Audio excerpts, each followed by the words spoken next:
Mesikeno. Let's get you set on high for a sporting weekend. I don't do this alone. The beautiful Teresi is in the house. Hello, Teresi. Good morning. Good morning, Mike. How you doing? You? Fine. You look like you had a wonderful night. I can say the same for you. Yes, you can.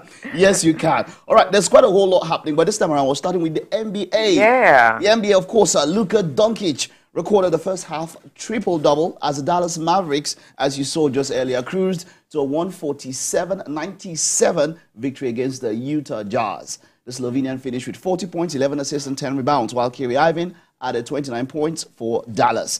It's the second time in 3 games that Doncic has reached 40 points and his 4th time overall this season. Support saying that he's a sure shoe-in for the MVP for the regular season. Elsewhere, Joel Embiid scored 50 points as Philadelphia 76ers claimed the narrow win over the Washington Wizards. Steph Curry helped the Golden State Warriors rally to a 110-106 victory over the visiting Portland Trail Blazers.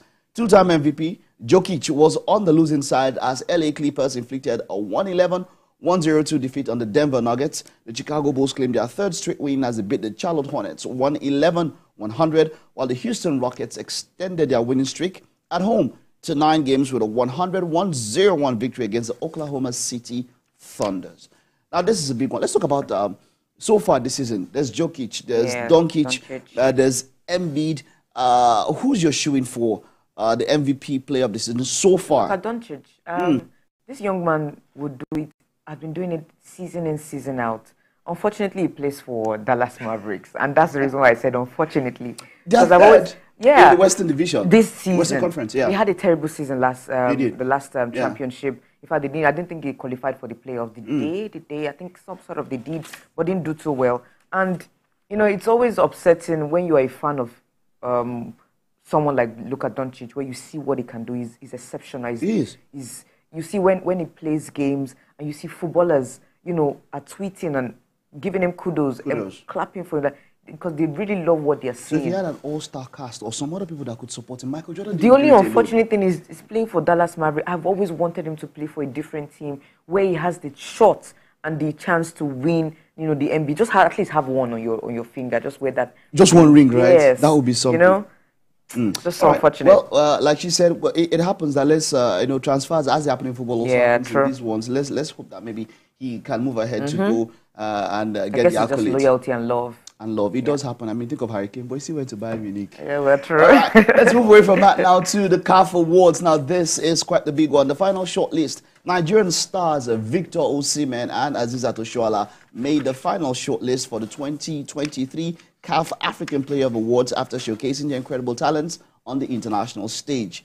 With just days remaining until the 2023 CAF Awards, which is coming up on Monday, 11th of December, the Confederation of African Football has unveiled the final 3 nominees for each category. In the Men's Player of the Year race, Osimhen faces fierce competition from Egyptian star Mohamed Salah and Morocco's Hakimi, who was part of the historic Moroccan team that made it to the World Cup semi-finals. Many predict that Osimhen will be a front-runner for the coveted award because of his exceptional performance throughout the period under review. If the 24-year-old Nigerian emerges victorious, he will become the first Nigerian player to win the award since Kanu Nwankwo's remarkable achievement in 1999. Now, in the women's category, Oshoala set her sights on extending her record-breaking reign as the Player of the Year. She has won it in 2014, 2016, 17, 19, and 2022. 5 times. Well, that's quite something. Now, she's aiming for a historic 6th title. However, South Africa's Thembi Gatlana and Zambian Barbara Banda are the people who will be fighting her for that particular award. Now, let's take a look at the Young Player of the Year. Deborah Abiodun has been shortlisted, while Chiamaka Nadozie, that wonderful keeper, I must say, is in contention for the Goalkeeper of the Year award. I hope that she wins it. Now, the ceremony will be held in Palais des Congrès in Movenpick, Marrakesh, Morocco. Now, of course, the ultimate winner of each category will be determined by a panel comprising of a CAF technical committee, media professionals from member associations, head coaches and captains of member associations, and clubs involved in group stages of inter-club competitions. So this is it. The big one is just on Monday, just 2 days away. Osimhen will be up. Osimhen came 8th in the Ballon d'Or vote, which I think will help push him. Yes, because think about it. The Ballon d'Or is about the most prestigious football award. Cheers. And if he was the highest rated African, it will be unheard of that there is a CAF award and he didn't win it, which I think will stand for him. For me, I was tending towards a Moroccan player. Yeah. But now, if we're being fair, yes. And I'm even questioning why Mohamed Salah is on the list or the three-man list. It's not like Liverpool had a superb season. Last season, am I supposed to give him an award, or am I giving him the award for finishing 6th? In the Champions League. They got knocked out in the round of 16. I don't think they got into later stages of the FA Cup or the Carling Cup either. And then Egypt did not qualify for the World Cup. There's so many things against him, and I'm wondering why he made the final shortlist. What happened to Yasin Bono? What happened to Yasin Bono? Yasin Bono. Yeah. Yasin Bono should have been there. I mean, what's his name now? Amrabat.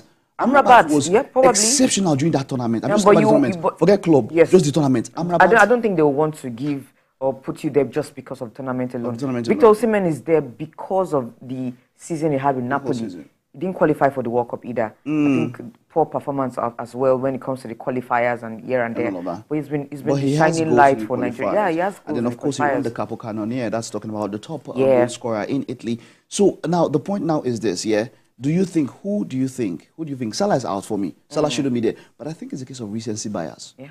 Salah has started on fire this season. Clouds, it's Mohamed Salah. It's Mohamed Salah, exactly. So there's that thing. And recency bias. So you're looking at what he has done now, but the period under review, it's not that hot, He has the goals and the goals and the goal contributions, the goals and the assists. They've been coming. They've been coming. The guy's on fire.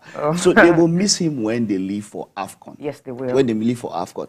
And now that's the other talking point now. A number of clubs have already started complaining. As a manager they always complain. A director of a club, they always complain. I wouldn't want to buy more than 3 or maybe 4 Africans in my team. That's what they've been saying if they are playing well, and then all of them leave in January, mid-season. And the funny thing is, we Africans can be quite sentimental to some extent, but we need to fix ourselves.